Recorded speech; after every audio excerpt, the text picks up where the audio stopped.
Hello friends, and welcome back.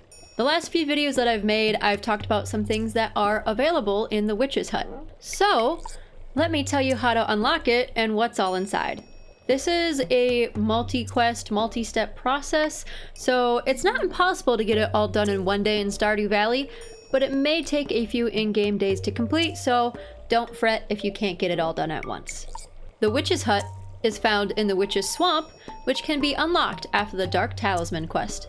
To unlock the Dark Talisman quest, you must first complete the community center in its entirety, or complete all of the Joja Mart bundles.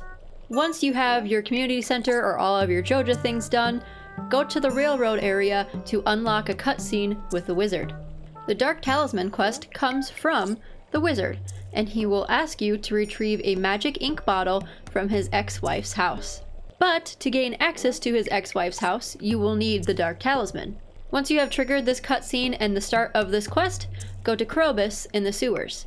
There is an entrance to the sewers in town near the graveyard and also at the south side of the Cindersap Forest. Enter the sewers and talk to Krobus.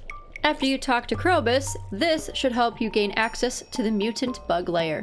The Mutant Bug Lair is an underground location that becomes accessible as part of the Dark Talisman quest.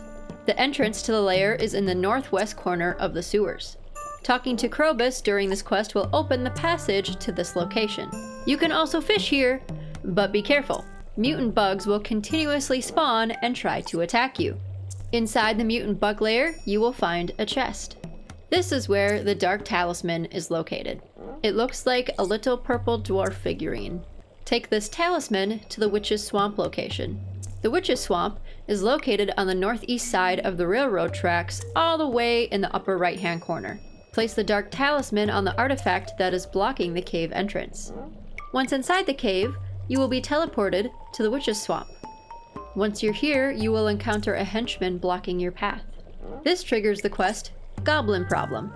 As hinted by the book Lost Book Goblins, the henchman can be bribed to be letting the player pass using Void Mayonnaise, which will then complete the Goblin Problem quest. To get Void Mayonnaise, place a Void Egg into a mayonnaise machine. There is also a 5% chance of fishing up Void Mayonnaise in the Witch's Swamp, so if you forget it or you don't feel like making it, you can fish for a while you're there to try and catch it for the henchman. To get a Void Egg, it can be obtained through a random event involving the witch. The random event can occur as long as you own a big or deluxe coop that is not full. The witch will fly over the coop in the middle of the night and leave a void egg inside. You can incubate this egg to get void chickens, who will produce more void eggs. Once you have void mayonnaise and you give it to the henchman, he will step aside and let you pass. Then you will have gained access to the witch's hut. Inside the witch's hut, you will see 3 shrines, and also a table with the magic ink that the wizard requested for you to go get. It is a purple bottle sitting on the table. You can just click and grab it. Bring the bottle back to the wizard to fully complete the quest. Now you've completed the wizard's quest and unlocked the witch's hut. What's the witch's hut for? Well, those 3 shrines in there can come in handy during the game. The 3 shrines are the Dark Shrine of Memory, the Shrine of Selfishness, and the Dark Shrine of Night Terrors. Each shrine has a different function.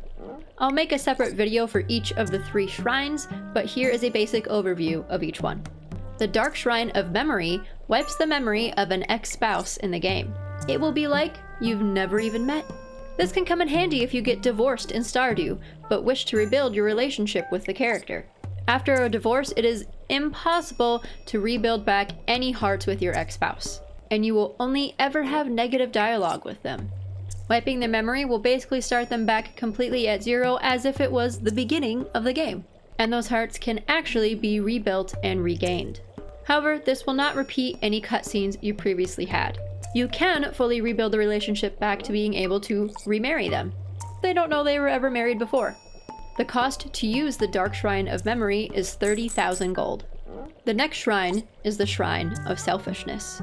If you have children in the game and you want to get rid of them, you can use the shrine to permanently remove them from the game. They will turn into doves and fly away.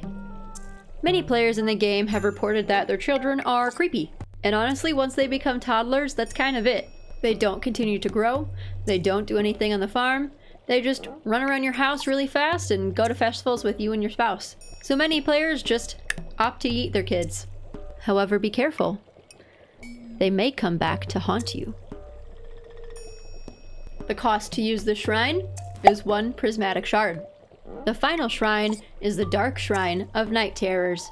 The ancient Magus Seal of Protection will be lifted, allowing monsters to appear on your farm at night. This shrine acts as a toggle to turn monsters on or off. It works on all farm maps, including the wilderness map. So if you want to make your gameplay a little bit more interesting and dangerous, feel free to flip the switch on this shrine. Monsters will randomly appear on your farm at night. To use the shrine, the cost is 1 strange bun. To restore the Magus Seal and have your farm be safe again at night, you can use another strange bun. A strange bun can be cooked with wheat flour, periwinkle, and void mayonnaise. So that's it. That's how to unlock the Witch's Hut, complete the Wizard's Quest, and a little bit about what the 3 shrines in the Witch's Hut do. If you found this video helpful, please be sure to like, comment, and subscribe. Keep up with me on all of my social media channels. I'm the Anime Athlete everywhere. Instagram, Facebook, TikTok, you name it. Don't miss a thing. Get early access to videos, behind the scenes content, and more on my Patreon. And come play Stardew Valley with me live on Twitch. Thank you all so much for watching. Have a good rest of your night.